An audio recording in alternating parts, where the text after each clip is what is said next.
स्वागत है आपका मेरे इस YouTube channel economics with Mayank में। तो ये हमारा इस टायर 2 का जैसे कि आप देख रहे हैं कि टाइम आ गया है, टायर 2 की डेट आ चुकी है और हमारा इकोनॉमिक्स का पीजीटी का पेपर कब है 22 तारीख को। तो अगर एज्यूम किया जाए तो हमारे पास 23 से 24 दिन बचे हुए हैं। अब हमें उन 23-24 दिन में क्या करना है वो हमको देखना है, सोचना है, समझना है। और इस टाइम पे अगर हमने स्ट्रेटजी नहीं अडॉप्ट करी तो हमको बहुत बड़ा लॉस हो सकता है। तो हमको लॉस नहीं चाहिए, हमको फुल प्रॉफिट चाहिए, पहली बात। और ईएमआरएस की वैकेंसी रोज़ नहीं आती, तो इसमें आपको 100% देना है अपना।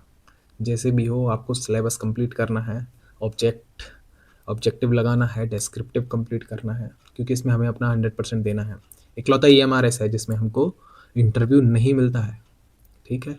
तो आप जितना अच्छा परफॉर्मेंस यहाँ पर देंगे ना, आपका सिलेक्शन हो जाएगा। और यहाँ पर 10% एक्स्ट्रा बेसिक पे भी मिलता है। तो हर चीज़ से हमको यहाँ पर क्या देखने को मिल रहा है, प्रॉफिट है, ठीक है। तो ऐसी जॉब्स जो है ना डेली नहीं आती हैं, हर साल भी नहीं आती हैं।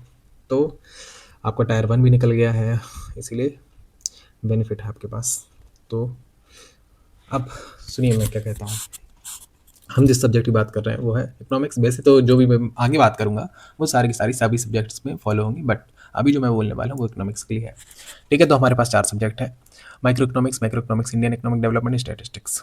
सबका आप डेली टारगेट बनाएं 20 के 20 दिन के अंदर। आपको सबसे पहले तो आप ये कहें कि हमको सिलेबस कंप्लीट करना है, सिलेबस पूरा हो जाना चाहिए, चाहे मैक्रो। और मैं ये कहूँगा इन दोनों को सबसे पहले करें, माइक्रो और मैक्रो को, और फिर इंडियन इकोनॉमिक डेवलपमेंट और स्टैटिस्टिक्स पर जाएं, क्योंकि मेजर पोर्शन जो हमारे सिलेबस का है वो इन्हीं में कवर होता है, ठीक है। और इनमें अलग तरीके से क्वेश्चन भी पूछे जा सकते हैं। इंडियन इकोनॉमिक डेवलपमेंट में हमको फैक्ट्स याद रखने पड़ेंगे, जैसे कि बहुत सारे फैक्ट्स हमको देखने को मिलते हैं 1950 के बाद, क्योंकि जो पूरा पोर्शन इंडियन इकोनॉमिक डेवलपमेंट है वो 1950 के बाद ही है, on the eve of independence से स्टार्ट होता है और उसके बाद हमको कंटिन्यू देखने को मिलता है। तो कौन कौन से इवेंट्स हुए, कौन कौन से मेजर इवेंट्स हुए, डेट्स हुए, अब वो सिर्फ इसलिए इंपॉर्टेंट नहीं होंगे फैक्ट वाइज, क्योंकि हम उनका मेंशन अपने आंसर में भी कर सकेंगे।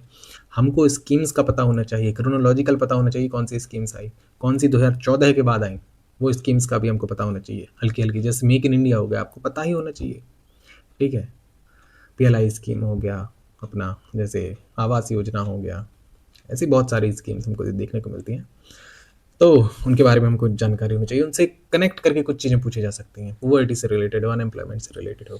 डेटा को हम देखें, इकोनॉमिक सर्वे को हम देखें, और इकोनॉमिक सर्वे अभी का भी नहीं, 2024, 2023, 24, 25, ये इकोनॉमिक सर्वे और बजट देखें हम पिछले 2 साल में जो कि इंपॉर्टेंट फैक्ट्स हैं ना, उनको हम ध्यान में रखें, तो बहुत बेनिफिट मिलेगा हमको, ठीक है। तो उस तरीके से हम करेंगे प्रिपेयर। और अब देखते हैं कि हमारी जो स्ट्रेटजी है वो कैसे फॉलो होगी। 20 दिन है हमारे पास, तो हमको डिस्क्रिप्टिव और एमसीक्यू दोनों को करना है। जैसे कि हमको पता है कि यहाँ पर 60 मार्क्स जो हैं वो अपने डिस्क्रिप्टिव पर हैं और 40 मार्क्स एमसीक्यू पर है। अब हमको ये नहीं पता, हमको ये पता है कि डिस्क्रिप्टिव कितने क्वेश्चन आने हैं, 15 क्वेश्चन आने हैं। अब हमको ये नहीं पता कि हर एक क्वेश्चन कितने का होगा, लेकिन हमको ये पता है कि 60 मार्क्स के होंगे। तो हम ये एज्यूम करते हैं कि हर एक क्वेश्चन 4 नंबर का होगा। ऐसा भी हो सकता है कि कुछ क्वेश्चंस 10 नंबर का या 6 नंबर के हों और कुछ 2-2 नंबर के हों, ऐसा भी हो सकता है, बट ऐसा होगा नहीं। हम ये एज्यूम करके चलते हैं कि यहाँ पर अगर उन्होंने बोला है कि 60 मार्क्स का डिस्क्रिप्टिव है और 15 क्वेश्चंस आने हैं, तो हमने डिवाइड कर दिया, उसको एवरेज निकाल दिया, तो हमने यही मान लिया कि हर एक क्वेश्चन 4 नंबर का आएगा, ठीक है। तो अब उसी के हिसाब से हम पूरा बात करेंगे, डिस्कस करेंगे, ठीक है। तो सबसे महत्वपूर्ण जो रहेगा हमारे लिए वो है टाइम मैनेजमेंट। इस पूरे एग्जाम में टाइम मैनेजमेंट बहुत ज़रूरी है, क्योंकि हमको हमारे पास 3 घंटे मिलने हैं और 3 घंटे में हमको क्या करना है, क्योंकि हमको ओएमआर शीट मिलेगी, तो हमको क्वेश्चंस पढ़ना भी है, सॉल्व भी करना है और ओएमआर शीट में भरना भी है स्टार्टिंग में। तो अगर 40 क्वेश्चंस हैं तो 40 क्वेश्चन के आप कितना लोगे, 45 मिनट तो लगेंगे ही ना। अब आपके पास सिर्फ सवा घंटा बचता है और उस सवा घंटा में आपको 15 क्वेश्चन अटेम्प्ट करने हैं, 4-4 नंबर के। मतलब हर एक क्वेश्चन के लिए आपको 10 मिनट भी नहीं मिलेंगे। तो एक क्वेश्चन को आपको इस तरीके से अपनी स्पीड बनानी है जिससे कि आप मिनिमम टाइम में मैक्सिमम एक्यूरेसी के साथ, इम्प्रूव्ड हैंडराइटिंग के साथ आप आंसर को अटेम्प्ट कर सकें। इसीलिए डेली लिखना बहुत ज़रूरी है, डेली प्रैक्टिस राइटिंग की बहुत ज़रूरी है। राइटिंग आपका सिलेक्शन तय करेगी। 40 क्वेश्चन जो आने हैं उसमें ऑब्जेक्टिव पे आपको बेसिक्स और एडवांस कंप्लीट होना चाहिए, ठीक है। जो टॉपिक्स उसमें मेंशन किए गए हैं वो टॉपिक्स का यूजी लेवल तक का आपका कंप्लीट हो। सिर्फ ऐसा नहीं कि जो सिर्फ एनसीईआरटी में ही लिखा हुआ है, माइक्रो और मैक्रो को देखोगे जब एनसीईआरटी में, तो बहुत सारी चीज़ें मिसिंग मिलेंगी और कुछ सारी चीज़ों का अकेले नाम मिलेगा और डिटेल नहीं मिलेगी। तो हमको रेफरेंस बुक्स का भी हम यूज़ कर सकते हैं, यूट्यूब वीडियोज़ का भी यूज़ कर सकते हैं। माइक्रो की तो मैंने प्ले लिस्ट बनाई है, तो उसमें मैक्सिमम चीज़ें आपकी कवर हो जाएंगी, ठीक है। और जो कुछ टॉपिक्स रह गए हैं तो मैं आने वाले समय में कंप्लीट करा दूंगा। तो आंसर लिखते समय स्पीड और एक्यूरेसी बहुत महत्वपूर्ण है। ऐसा नहीं करना कि अकेले एक्यूरेटर लिख रहे हो और आपने केवल 10 ही क्वेश्चन अटेम्प्ट किए, नहीं। डेस्क्रिप्टिव में मेन उद्देश्य ये होना चाहिए कि हमारा एक भी आंसर नहीं छूटना चाहिए, एक भी आंसर नहीं छूटना चाहिए, चाहे कम लिख लो थोड़ा, लेकिन आंसर छूटना नहीं चाहिए। वोकेबलरी और टर्मिनोलॉजीज जो है ना, वो बहुत इंपॉर्टेंट है। जैसे कि आप जैसे किसी चीज़ को डिफाइन कर रहे हो और वो शब्द ही आप यूज़ नहीं कर रहे हैं, ठीक है, तो नहीं होना चाहिए। जैसे मैंने पूछ लिया कि मोनोटोनिक प्रेफरेंस पूछा, इंडिफरेंस कर पूछा, तो वहाँ पर आप शब्दों के बजाय मनगढ़ंत कहानी लिख रहे हो, तो दैट इज़ नॉट राइट, ठीक है। जहाँ पर जो पूछा जाए उसी के अनुसार आंसर दें और प्रिसाइज रहे, रिलेवेंट टर्म्स होने चाहिए, ठीक है। जीडीपी की बात करें अगर हम, तो वहाँ मेंशन होना चाहिए। नेशनल इनकम की बात करें तो नॉर्मल रेजिडेंट पता होना चाहिए आपको, ठीक है। ऐसा नहीं कहना चाहिए नॉर्मल रेजिडेंट मतलब भारत का वासी, डज नॉट साउंड गुड। आपको नॉलेज होनी चाहिए मिक्स्ड इनकम क्या होती है, बैलेंस ऑफ पेमेंट में बैलेंस ऑफ ट्रेड क्या होता है।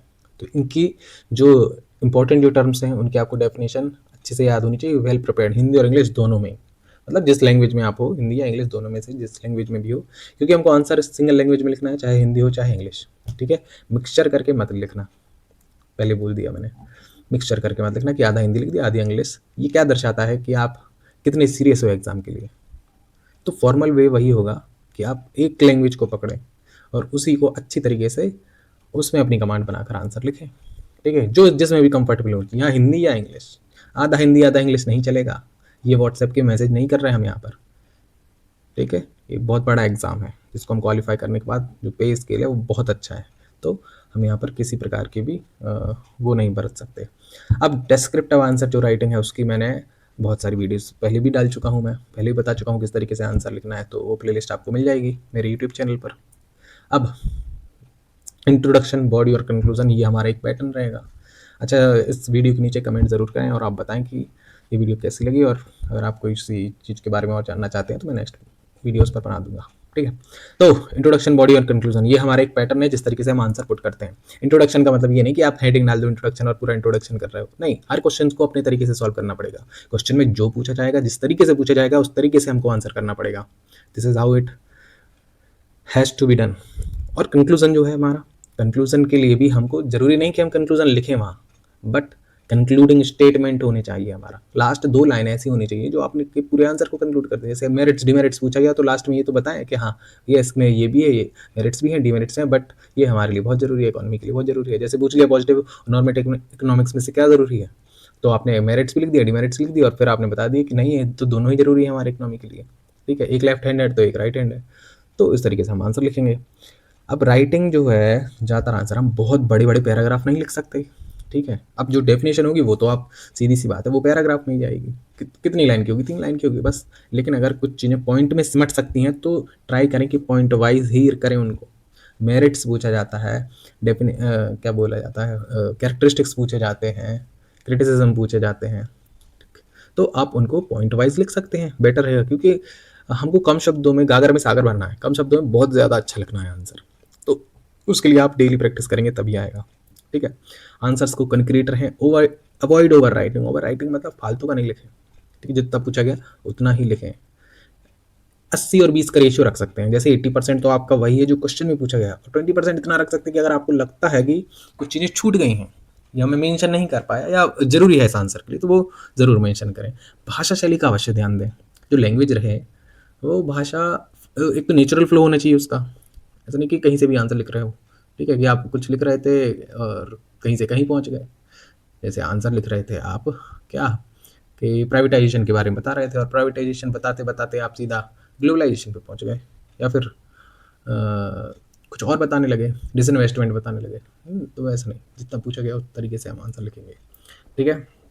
इंपॉर्टेंट टॉपिक्स जरूर फोकस करें जो भी हैं। आप जैसे पढ़ते हो तो इतनी अंडरस्टैंडिंग हो गई होगी पीजीटी लेवल का पढ़ते पढ़ते, कि जो क्वेश्चंस पढ़ रहे हो आप तो उसमें से इंपॉर्टेंट टॉपिक्स क्या हैं, तो वो इंपॉर्टेंट टॉपिक नहीं छूटनी चाहिए।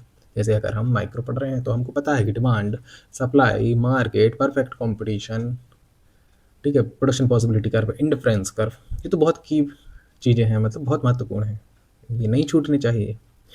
एग्जाम्पल्स बहुत ज़रूरी हैं। ऐसा ना हो कि इकोनॉमिक्स पूछा जाए, इकोनॉमिक्स की डेफिनेशन ही नहीं पता हो। इकोनॉमिक्स की डेफिनेशन पता होनी चाहिए हमको अलग अलग तरीके से, जैसे एडम स्मिथ ने क्या बोला है उनकी डेफिनेशन, मार्शल ने क्या कहा है, हाँ, उनके मेरिट्स और उनके डिमेरिट्स, वरना हम भूल जाते हैं। ये सारी चीज़ें हम उतना फोकस करते नहीं हैं, तो इन पर फोकस करना है ज़रूर। जनरल टॉपिक्स हैं, उनकी डेफिनेशन अच्छे से आना चाहिए, और एग्जाम्पल्स हर जगह जहाँ ज़रूरत हो एग्जाम्पल्स ज़रूर कोट करें। इंपॉर्टेंट कॉन्सेप्ट में अगर देखें तो कंसिस्टेंसी होनी चाहिए आंसर में, कहीं भी नहीं भाग जा रहा हो आंसर, एक स्मूथ तरीके से उसका प्रोग्रेशन होना चाहिए, कि जब आंसर लिख रहे हो तो वो कनेक्टिविटी जो है वो बनी रहे। ग्राफ्स इकोनॉमिक्स में बहुत महत्वपूर्ण होते हैं, अगर आपने ग्राफ बना दिया तो उस आंसर की वैल्यू बढ़ जाती है। तो जहाँ जहाँ ग्राफ आपको लगता है बनाया जा सकता है तो ज़रूर बनाएं, लेकिन गलत ग्राफ कभी मत बनाएं। अगर नहीं आ रहा है तो छोड़ दो, लेकिन अगर बनाओ अगर आता है तो, ठीक है। जैसे इंडिफरेंस कर्व है, कर्व में ग्राफ आ रहा है बना दो, एग्रीगेट सप्लाई आया है ग्राफ बना दो, एग्रीगेट डिमांड पूछा गया ग्राफ बना दो, ठीक है। अब जहाँ ज़रूरत नहीं वहाँ भी नहीं बना देना है। जैसे कि अगर मैंने कुछ ऐसा क्वेश्चन पूछा, जैसे कि अभी मुझे याद नहीं आ रहा है, तो उस तरीके से हमको जहाँ ज़रूरत हो वहाँ बनाएं। और ग्राफ बहुत इंपॉर्टेंट होता है, ग्राफ या कर्व्स जो रहते हैं ना इंपॉर्टेंट रहते हैं। प्रेजेंटेशन क्लियर होना चाहिए। राइटिंग में सबसे पहले जो करते हैं ना हम, क्या बोलते हैं उसको, उस पर क्रॉसिंग कर देते या गूदना नहीं है हमको, ठीक है, वो बहुत गलत होता है कि कट्टा बिट्टी नहीं करनी है हमको कहीं भी। राइटिंग जो है स्ट्रेट जानी चाहिए, प्रॉपर अलाइनमेंट होनी चाहिए हमारी लाइन की। जैसे A4 साइज़ के ब्लैंक पेपर पर आप आंसर लिखोगे, ठीक है। अब प्रैक्टिस उसी में करना है A4 साइज़ का जो ब्लैंक पेपर रहता है, क्योंकि हमको नहीं पता वहाँ पर लाइनिंग वाला पेपर मिलेगा हमको या ब्लैंक पेपर मिलेगा। तो हम अगर A4 साइज़ के ब्लैंक पेपर पर करेंगे आंसर प्रैक्टिस, तो अगर वहाँ पर हमें ब्लैंक पेपर ही मिलेगा तो हमको बहुत बेनिफिट रहेगा।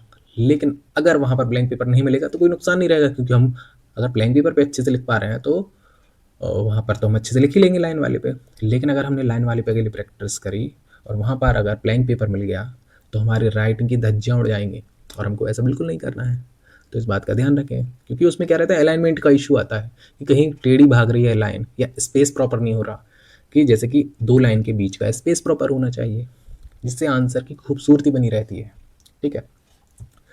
MCQ की स्ट्रेटेजी हमको डेली प्रैक्टिस करना है, डेली राइटिंग भी डेली करनी है हमको, MCQ भी डेली ही लगाना है। आप बुक खरीद सकते हो मार्केट से, टेक्स्ट बुक ले सकते हो, ऑनलाइन अगर कोई प्रोवाइड कर रहा हो, इतने सारे चैनल्स हैं, वो अगर प्रोवाइड कर रहे हो तो प्रैक्टिस ज़रूर करें। डेली प्रैक्टिस करना ही है, डेली प्रैक्टिस भी करना है, रिवाइज भी करना है, डिस्क्रिप्टिव भी करना है, हमको सारा समय अभी इसी में देना है। आपका एक लौता लक्ष्य यही होना चाहिए, ठीक है, क्योंकि समय नहीं है हमारे पास और सिलेबस हमको बहुत कुछ कवर करना है। इंडियन इकोनॉमिक डेवलपमेंट में डेट्स, स्टैटिस्टिक्स के की कॉन्सेप्ट्स, फॉर्मूले का आप एक चार्ट बना लें स्टैटिस्टिक्स के, ठीक है, वो चार्ट को देखें, क्योंकि हो सकता है कि वहाँ आप फॉर्मूला ही भूल जाओ, तो ऐसा बिल्कुल नहीं होना चाहिए। Mean, mode, median, correlation, regression नहीं है, सॉरी, कोरिलेशन तक की सारी चीज़ें हमें आनी चाहिए, पता होना चाहिए, ठीक है। अच्छा, छोटे मोटे जो टॉपिक्स हो गए वो भी हमको देखना पड़ेगा। तो इंडेक्स नंबर्स हो गए, इंडेक्स नंबर्स में भी इतनी सारे होते हैं, CPI, WPI, Laspeyres, Paasche, Fisher index number, सबको लिखें, कैलकुलेट कैसे करना है उनको कैलकुलेट करने का ट्राई करें, हमको कुछ भी नहीं छोड़ना है। टिप्स राइटिंग अंडर प्रेशर, सबसे पहली बात वहाँ पर प्रेशर बनेगा, वहाँ पर अंडर प्रेशर में हमें आंसर राइट करना है।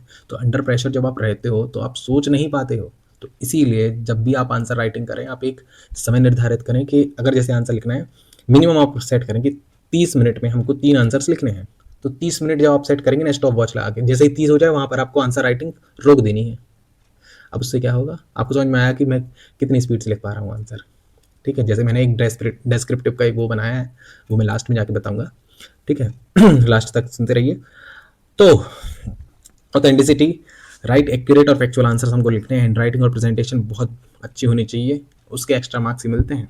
हैंड राइटिंग अच्छी है तो एक पॉजिटिव इम्पैक्ट पड़ता है, इसलिए क्लियर होनी चाहिए, लेजिबल होनी चाहिए, कंटेंट की क्वालिटी बहुत अच्छी होनी चाहिए, ठीक है। कंटेंट की लैंग्वेज और क्वालिटी दोनों महत्वपूर्ण होती हैं। अगर आपके पास कुछ फैक्ट्स है तो उसको जरूर ऐड करें, नहीं है तो कोई बात नहीं, लेकिन अगर हैं तो ज़रूर ऐड करें, मिस मत करें। फाइनल प्लान ये है कि हमको हमारे लिए अभी हर एक दिन, हर एक पल, हर एक घंटा, हर एक मिनट महत्वपूर्ण है, वेस्ट नहीं करना है हमें, ठीक है। तो डिस्क्रिप्टिव आंसर के साथ ऑब्जेक्टिव को भी सॉल्व करना है।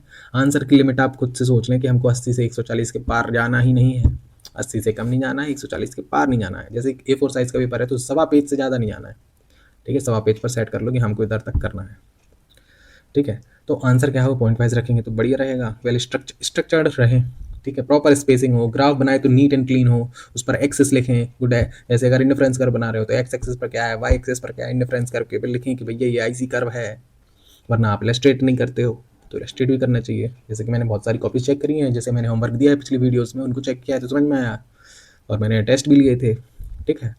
तो आप एक टाइम टेबल बना सकते हो कि 20 दिन में मैं टाइम टेबल को किस तरीके से मैनेज करूँ। टाइम मैनेजमेंट बहुत ज़रूरी है, बहुत ज़रूरी है टाइम मैनेजमेंट, क्योंकि हमको सारे क्वेश्चन अटेम्प्ट करने हैं, ठीक है। इसलिए सिलेबस टाइम पर करें, सिलेबस करें, डिस्क्रिप्टिव आंसर्स करें, एमसीक्यू करें, सब कंप्लीट करना है। तो सिलेबस का आप बना लें कि मुझे 10 तारीख तक सिलेबस कंप्लीट करना है, ठीक है। और फिर ऑब्जेक्टिव और डिस्क्रिप्टिव साथ में लेकर चलना हमको, ठीक है।